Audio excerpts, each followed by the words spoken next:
So today we're going to climb up Winter Hill, but from a slightly different perspective. I've never done it from this side before. This is from the northern side, from Rivington Road that comes up from Belmont.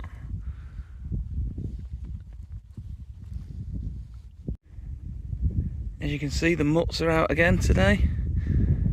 They love the moors.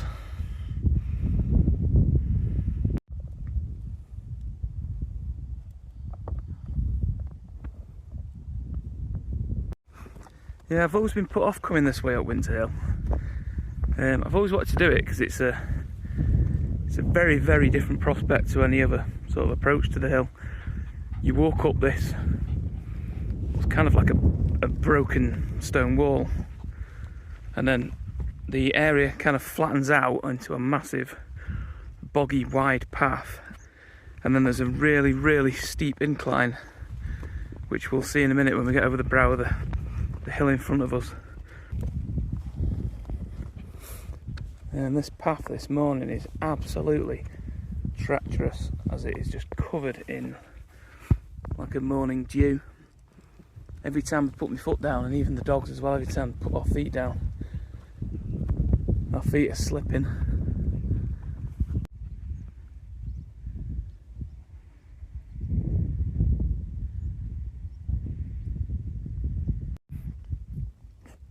So from this point here, you can see the car park down at Rivington Road. You can also see Redman's Edge. You can't quite see Great Hill yet, it's behind that ridge there. That's also a really good walk and a really quiet walk as well.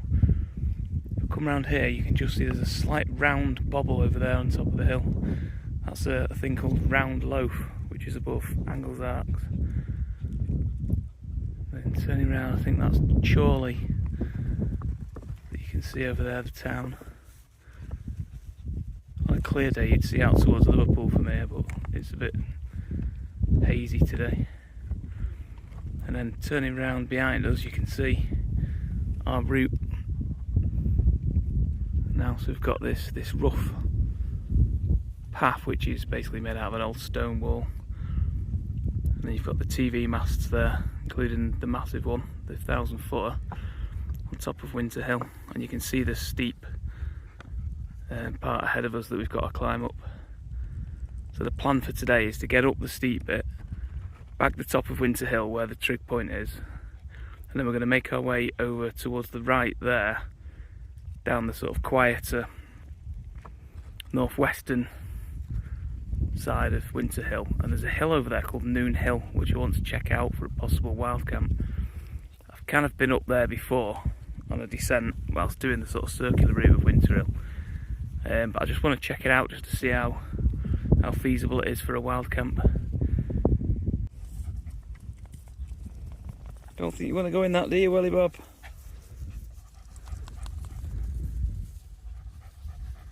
This track is proper minging. I said before about the dew, the morning dew that's on everything. There is loads of these spiders' webs everywhere. Just little clumps of web.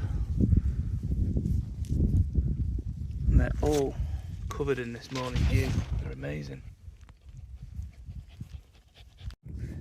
Do not bother coming this way at Winter Hill. It is awful.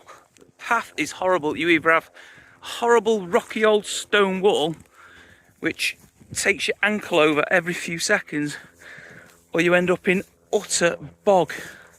It is minging and pointless. There are far better ways to get up this hill.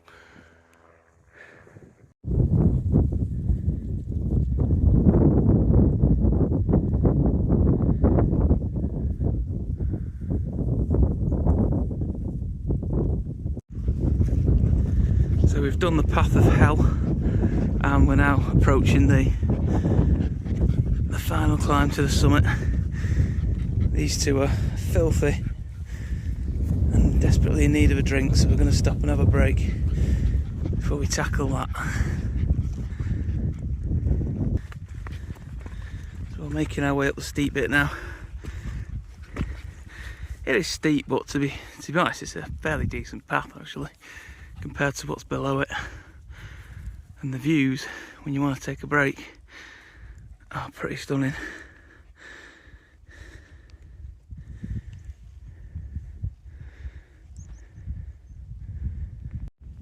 We are now on the top of Winter Hill, which, as anyone that lives around here will know, is covered in sheep.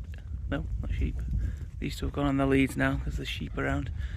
This place is covered in transmission towers. There are several smaller ones. Well, they're not exactly small, but compared to that big thing over there, they're very small. That thing there is 1,000 feet high. I can't remember exactly what it provides now, whether it's kind of like 4G or something, or some kind of data. But years gone by, that's provided the TV reception for about 80-90% of the northwest, and other things also point towards it to get their transmission as well. But it is massive.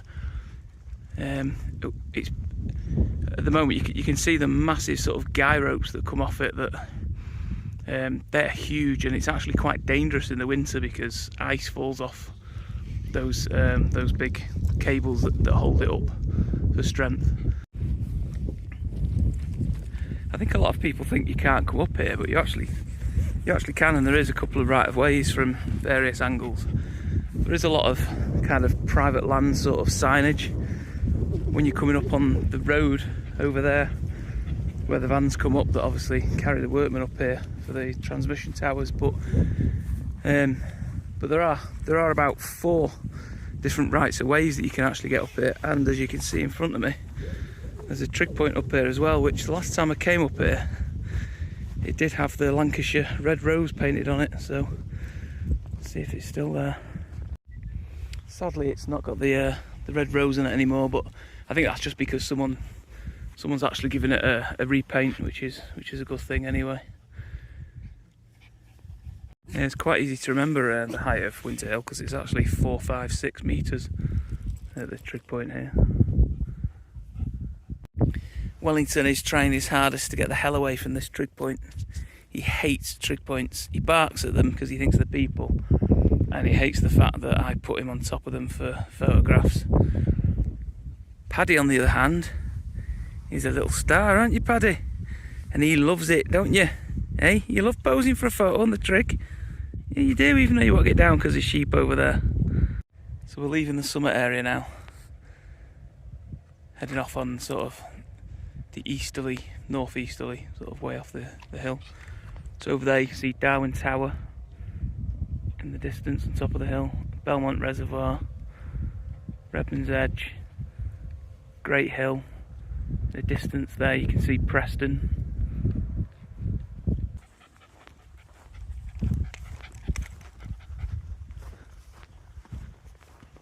I don't know if you can see it, but in front of us there's actually a guy in a microlight. That must be a fantastic view of Winter Hill from that.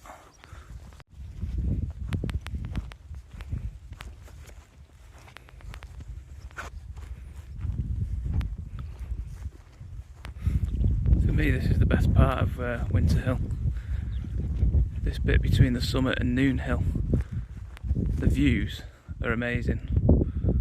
Out over Lancashire, you can see Rivington Pike, you can see the summit up behind there, you can see the Two Lads Cairn over in the distance there, but you can see like pretty much the whole of Merseyside and southern and central Lancashire from here. You can sometimes see as far as the lakes, the Isle of Man, Blackpool Tower, but the main thing is there's just no one here.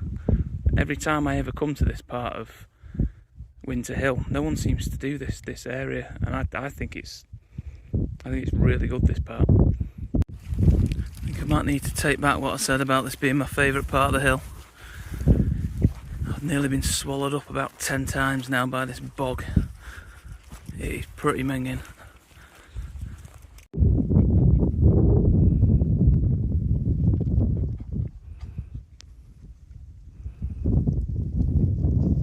So this is Noon Hill.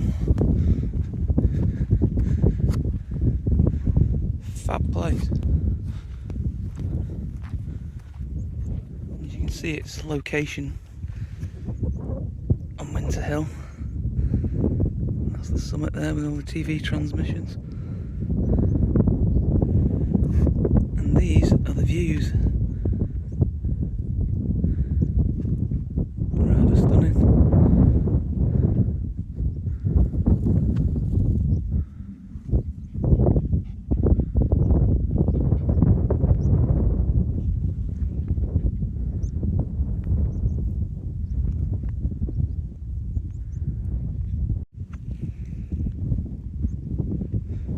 Like someone has found something to roll in.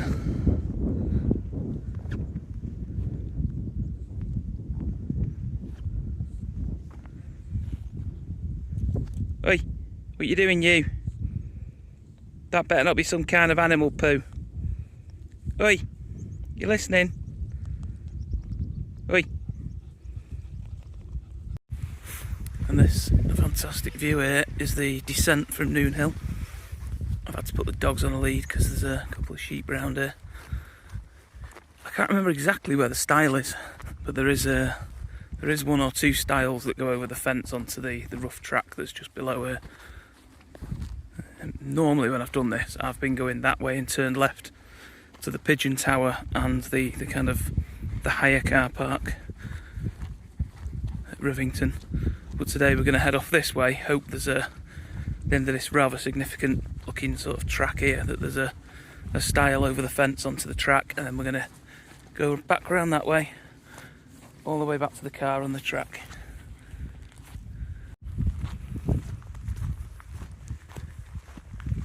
Yeah, so we just follow this track now all the way back to the car.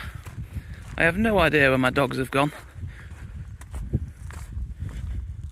Hey, come on. Come on. There was a cocker spaniel up on the hill. I think they've gone trying to get that. Come on, you two.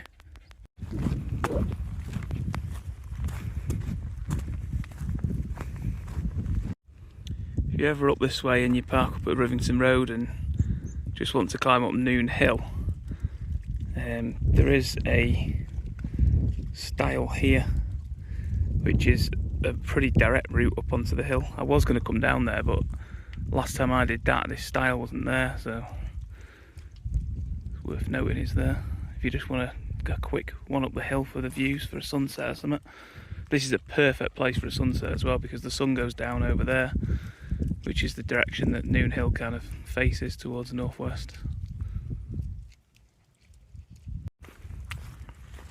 This is another one of the ways down. If instead of going over to Wellington this way, if instead of going towards Noon Hill, which is over there, if you come down kind of to the right when you come down off the summit there, I don't know if you can see there's a bloke with two dogs up there.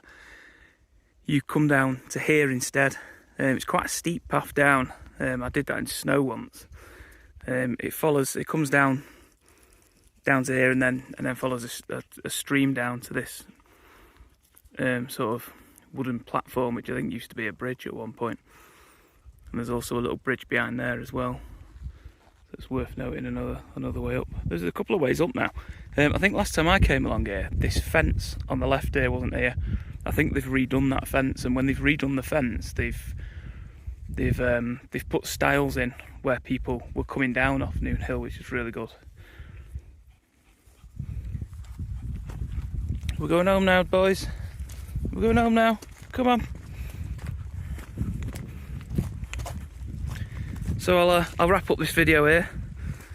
It's been a good walk. The beginning of it was a bit horrible. I definitely wouldn't do that again. I just think it's absolutely pointless.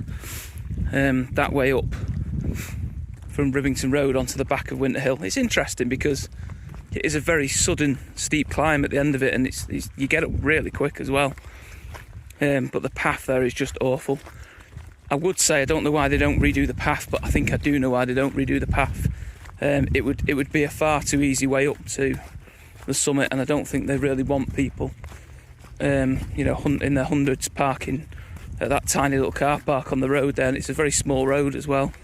So I think to be honest, they intentionally don't make it too easy to get up that way, which is why there's no proper paved path there. But yeah, these two had fun. They're going to need a bath when they get home. And I'd say as well, if it's bone dry in the middle of summer, or if it's middle of winter as well and it's really frozen, then it's a decent way up, and it's a good way to get high quickly as well. You can get up there really quickly. I think next time I come up here and park at the Belmont to Rivington Road, I'm going to head in the opposite direction and go over Redmond's Edge, which I've not done before. I've done the one after it, which I can't remember the name of. And obviously I've done Great Hill as well, which is just beyond there, which is a cracking summit. So I think next time I come up here I'll do that. I'll do the there and back along that ridge there. But yeah, for today, I'm signing off.